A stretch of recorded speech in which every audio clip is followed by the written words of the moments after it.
जैसा कि हम लोग समझ सकते हैं, स्पोर्ट्स इंजरी के नाम से हम लोग को ये अपीयर होता है कि any injury which can occur during the sports.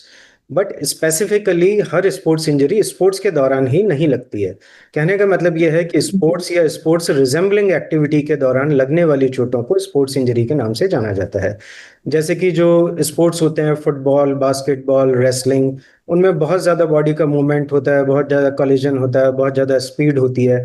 तो ऐसे टाइम पे हमारे जो भी जॉइंट्स होते हैं, उनको बांध के रखने वाले जो लिगामेंट्स होते हैं, गद्दियां होती हैं, उनमें कई बार चोट लगने का पॉसिबिलिटीज होती है।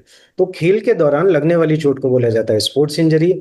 और खेल जैसी एक्टिविटी, जैसे कि आप किसी टू व्हीलर से जा रहे हैं, आपका पैर ट्विस्ट हो गया स्लिप होने के कारण, उसे भी स्पोर्ट्स इंजरी बोला जाएगा। इसी तरीके से डांस करते टाइम यदि आपके जॉइंट में कोई इंजरी लगती है, जिससे कि लिगामेंट या ऐसी ही कोई सिमिलर चोट होती है, तो उसे भी स्पोर्ट्स इंजरी बोला जाएगा। तो कहने का मतलब यह है कि हम लोगों को यह समझना बहुत जरूरी है कि स्पोर्ट्स इंजरी का मतलब सिर्फ ये नहीं होता कि खेल के दौरान लगने वाली चोटें, बल्कि खेल जैसी किसी भी एक्टिविटी के दौरान लगने वाली चोटों को स्पोर्ट्स इंजरी बोला जाता है। और ये किसी को भी हो सकती है। स्पोर्ट्स इंजरी को डायग्नोस करने का जो पहला तरीका होता है वो इसके लक्षणों को समझना होता है। तो स्पोर्ट्स इंजरी के जो सिम्टम्स होते हैं, लक्षण होते हैं, वो इतने इजी टू अंडरस्टैंड होते हैं कि यदि आप खुद खिलाड़ी हैं या आप स्पोर्ट्स कोच हैं, तो भी आप इनको ठीक से समझ के अपनी स्पोर्ट्स इंजरी का एक प्राइमरी डायग्नोसिस, मतलब किस किस्म का स्पोर्ट्स इंजरी है, आप उसको समझ सकते हैं। जहां तक डॉक्टर का सवाल है, तो सबसे जो रिलायबल मेथड होता है स्पोर्ट्स इंजरी के क्लेम को डायग्नोस करने का, वो होता है उसका क्लिनिकल एग्जामिनेशन। मतलब आपके जो डॉक्टर होते हैं, आपके जो स्पोर्ट्स इंजरी विशेषज्ञ होते हैं, वो आपके उस स्पेसिफिक जॉइंट को एग्जामिन करते हैं जिस स्पोर्ट्स इंजरी का उनको सस्पेक्ट होता है। सस्पेक्ट मतलब आपके सिम्टम के आधार पे जिस स्पोर्ट्स इंजरी का उनको डाउट होता है, वो सारे क्लिनिकल एग्जामिनेशन करके वो एक टेम्परेरी डायग्नोसिस स्टैब्लिश करने का कोशिश करते हैं। पर फाइनल डायग्नोसिस के लिए स्पोर्ट्स इंजरी के अधिकतर केसेस में हम लोगों को एमआरआई का जरूरत होती है। यहाँ हम लोगों को एक बात समझना बहुत आवश्यक होता है कि अधिकतर स्पोर्ट्स इंजरी एक्सरे में डायग्नोसिस नहीं की जा सकती हैं।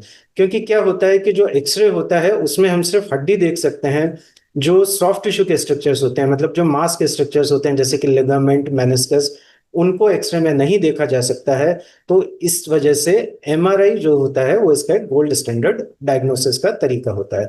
सो इसको हम समराइज करें तो सबसे जो जरूरी चीज होती है कि लक्षणों को समझ के, मतलब सिम्टम्स को समझ के, हम लोग उसका एक प्रोबेबल डायग्नोसिस बना सकते हैं। उसके बाद क्लिनिकल एग्जामिनेशन से उसे और ज्यादा कंफर्म कर सकते हैं। और एमआरआई करने के बाद में स्पोर्ट्स इंजरी के बारे में बिल्कुल क्लैरिटी डेवलप हो जाती है कि किस किस्म का स्पोर्ट्स इंजरी है और उसका एक्सटेंट क्या है, मतलब लिगामेंट टूटा है तो कितना टूटा है। तो इन तीनों तरीकों से स्पोर्ट्स इंजरी का डायग्नोसिस किया जाता है। तो सबसे पहली बात यह है कि स्पोर्ट्स इंजरी से रिलेटेड कोई भी सिम्टम, जैसा कि मैंने आप लोगों को बताया कि सिम्टम्स इतने आसान होते हैं, यदि आपको अपने इसके बारे में जानकारी हो तो ऐसे सिम्टम किसी को भी आते हैं तो हमारे दिमाग में एक अलार्म बजना चाहिए कि इस टाइम पे हमको अपने डॉक्टर के पास में जाना है। जैसे कि हम यदि घुटने की स्पोर्ट्स इंजरी की बात करें, तो कॉमनेस्ट स्पोर्ट्स इंजरी होती है घुटने के लिगामेंट का टूटना, जिसको कि बोला जाता है एंटी क्रूशिएट लिगामेंट। दूसरी कॉमन स्पोर्ट्स इंजरी होती है गद्दी का फटना, या कि जिससे बोला जाता है कि मेनिस्कस। तो इसका कॉमनेस्ट सिम्टम क्या होता है कि आपके जॉइंट की, मतलब जिस व्यक्ति के जिसके घुटने में ऐसी चोट लगी है, स्पोर्ट्स इंजरी हुई है, उसके जॉइंट की स्थिरता, मतलब उसकी स्टेबिलिटी एक किस्म से कंप्रोमाइज हो जाती है। तो ऐसे लोगों में क्या होगा कि खेल के दौरान, ट्विस्टिंग के दौरान, या पैर कहीं भी किसी अनइवन जगह पर पड़ता है, तो उनको एक लचक आना, मतलब उनके पास में एक नॉर्मल पैर है और एक बीमार पैर है, तो बीमार पैर में उनको स्टेबिलिटी बिल्कुल कम फील होती है। उनको उस घुटने का हमेशा ध्यान रख के चलना पड़ता है। पैर किसी अनइवन जगह पे पड़ता है तो उसमें लचक आ सकती है। तो यदि ऐसा कोई सिम्टम होता है तो डेफिनेटली आपको अपने डॉक्टर के पास में जाना चाहिए। ऐसे सिम्टम को नजरअंदाज हमको कभी भी नहीं करना चाहिए। सिमिलरली, यदि घुटने की गद्दी में फटाव है तो व्यक्ति को ऐसा महसूस होगा कि उसके घुटने में कुछ अड़ रहा है, कुछ अटक रहा है। वी कॉल इट लॉकिंग और क्लिकिंग इन मेडिकल टर्म्स। तो यदि ऐसा कोई सिम्टम आता है तो आपको डेफिनेटली अपने डॉक्टर के पास में जाना चाहिए। आप यदि आप थ्रोअर हैं, आप बॉलर हैं, आपकी बॉलिंग स्पीड अचानक से कम हो जाती है, आपको ऐसा लगता है कि कंधे की ताकत कम हो गई है, इसको उठाने में दर्द हो रहा है, लगातार दर्द बना हुआ है, रात को अधिक दर्द होता है, तो ऐसे किसी भी सिम्टम को जो कि लंबे समय तक चले, आपको उसको नजरअंदाज नहीं करना चाहिए और अपने डॉक्टर से तुरंत इस बारे में आपको संपर्क स्थापित करना चाहिए। तो इसका यदि नटशेल में मैं जवाब देना चाहूँ, तो ऐसा कोई भी सिम्टम, मतलब पहली चीज आपको इंजरी हुई है ये आपको नोटिस करना चाहिए।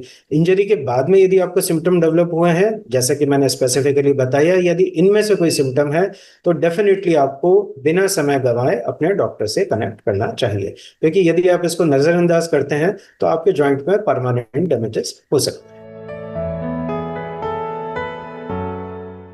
तो जहां तक स्पोर्ट्स इंजरी के ट्रीटमेंट का सवाल होता है, अगेन जैसे कि मैंने आप लोगों को बताया कि सबसे पहले तो डायग्नोसिस को स्टैब्लिश किया जाता है। मतलब कि एमआरआई कराई तो उसके आधार पे हम लोगों को ये पता चलता है कि उस पर्टिकुलर स्ट्रक्चर में डैमेज है या नहीं है, या उस डैमेज का एक्सटेंट कितना है। फॉर एग्जांपल, यदि घुटने के लिगामेंट की बात की जाए तो एमआरआई से हम लोग को ये पता चलता है कि उस लिगामेंट का कितना हिस्सा डैमेज है। मेडिकली हम उसको ऐसा बोलते हैं, partial tier, complete tear, near complete tear. मतलब फॉर एग्जाम्पल, जैसे कि कोई रस्सी है, अब उस रस्सी का 10% हिस्सा टूटा है तो वो रस्सी काम कर सकती है। यदि उसका 80% हिस्सा टूटा है तो वो बिल्कुल काम नहीं करेगी और बची हुई 20% भी डैमेज होगी। तो सबसे पहली चीज, उस इंजरी का एक्सटेंट समझा जाता है और उसके आधार पर ट्रीटमेंट को डिजाइन किया जाता है। ये यहाँ पर समझना इसलिए जरूरी है कि यदि इंजरी का एक्सटेंट कम है, जैसे कि पार्शियल टीयर है, मतलब लिगामेंट का सिर्फ 10% हिस्सा टूटा है, और आप कोई बहुत बड़े प्रोफेशनल स्पोर्ट्स पर्सन नहीं है, तो फिजियोथेरेपी के द्वारा उसका इलाज संभव है। परंतु यदि उस लिगामेंट में ज्यादा डैमेज है, इसी तरह से यदि मेनिस्कस में ज्यादा फटाव है, ग्रेड 3 किस्म का टीयर है, तो वो केसेस में उसका इलाज आर्थ्रोस्कोपी के द्वारा किया जाता है।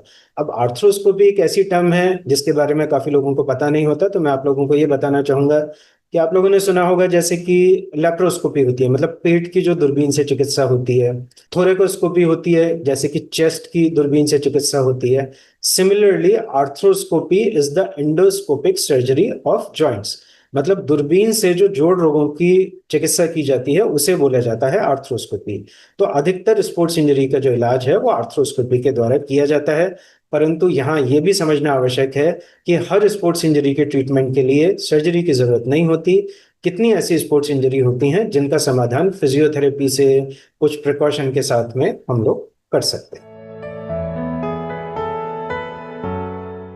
घुटने के अंदर वैसे तो काफी सारी स्पोर्ट्स इंजरी होती हैं, पर हम लोग बात करें तो जो दो कॉमनेस्ट इंजरी होती हैं, पहली होती है घुटने के लिगामेंट की इंजरी, और दूसरा होता है घुटने की गद्दी का फटना या कि मेनिस्कस की इंजरी।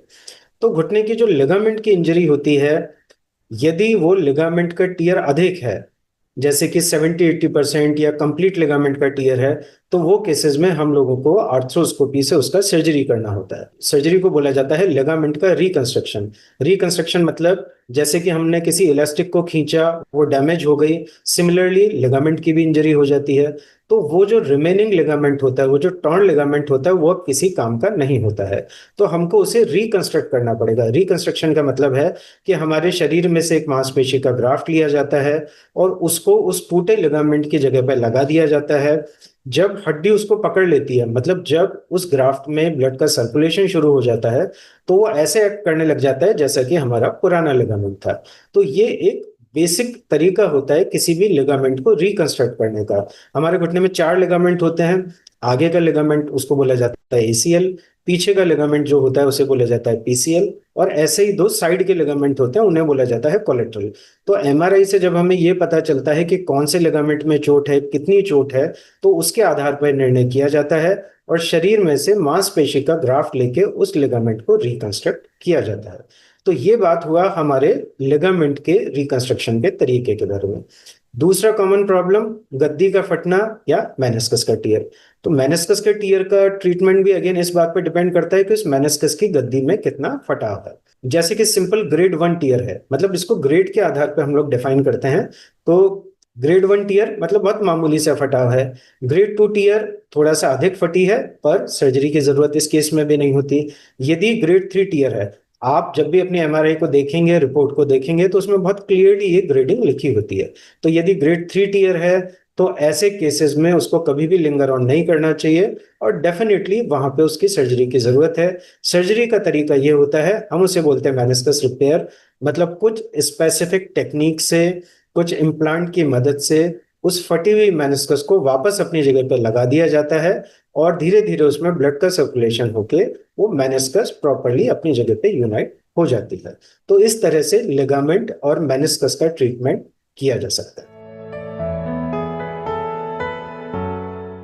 स्पोर्ट्स इंजरी के प्रिवेंशन का सबसे अच्छा तरीका ये होता है कि हमको जो खेल के सारे नियम हैं उनका पालन करना चाहिए यदि हम स्पोर्ट्स पर्सन हैं। जैसे कि प्रॉपर वार्म अप होना चाहिए, प्रॉपर स्ट्रेचिंग होनी चाहिए, प्रॉपर स्ट्रेंथनिंग होनी चाहिए।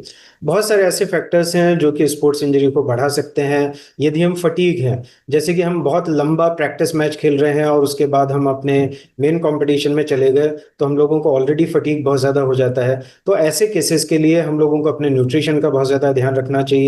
गर्मी के मौसम में हम बहुत ज़्यादा एग्जॉस्टेड नहीं हो, क्योंकि यदि ऐसी कंडीशन होती है तो हमको स्पोर्ट्स इंजरी दोबारा हो सकती है। यदि हम प्रॉपर वार्म अप नहीं होते तो हमारे मस्कुलेचर जो होता है प्रॉपर फायरिंग पोजीशन में नहीं होता, तो जरा सा भी ट्विस्टिंग होती है तो वो केसेस में वो स्पोर्ट्स इंजरी का प्रिवेंशन नहीं हो सकता है। तो वार्म अप प्रॉपर होना चाहिए, स्ट्रेंथनिंग प्रॉपर होनी चाहिए, स्ट्रेचिंग प्रॉपर होनी चाहिए, हमारा फुटवियर प्रॉपर होना चाहिए। कई बार फुटवियर में प्रॉब्लम होती है तो वो ग्राउंड से स्टक हो जाता है और ट्विस्टिंग इंजरी होने के चांसेस बढ़ जाते हैं। ग्राउंड सरफेस प्रॉपर होना चाहिए। बहुत ज़्यादा गीली सरफेस है तो उस पे हम लोग को दौड़ना, भागना, फुटबॉल जैसे गेम खेलना अवॉइड करना चाहिए। और अंतिम बात, जैसे कि मैंने आप लोगों को बताया कि न्यूट्रिशन बिल्कुल प्रॉपर होना चाहिए। और एक और ज़रूरी चीज़ कि यदि आप किसी स्पोर्ट्स इंजरी से रिकवर कर रहे हैं तो बिना किसी डॉक्टरी सलाह के आपको रिटर्न टू स्पोर्ट्स नहीं करना चाहिए, क्योंकि ये बहुत कॉमन कारण होता है। मतलब आप पूरी तरह से रिकवर नहीं किए हैं और आपने दोबारा खेल शुरू कर दिया है, तो वो केसेस में आपको स्पोर्ट्स इंजरी लगने की बहुत अधिक संभावना बढ़ जाती है। तो इन सभी बातों का ध्यान आप लोगों को रखना चाहिए।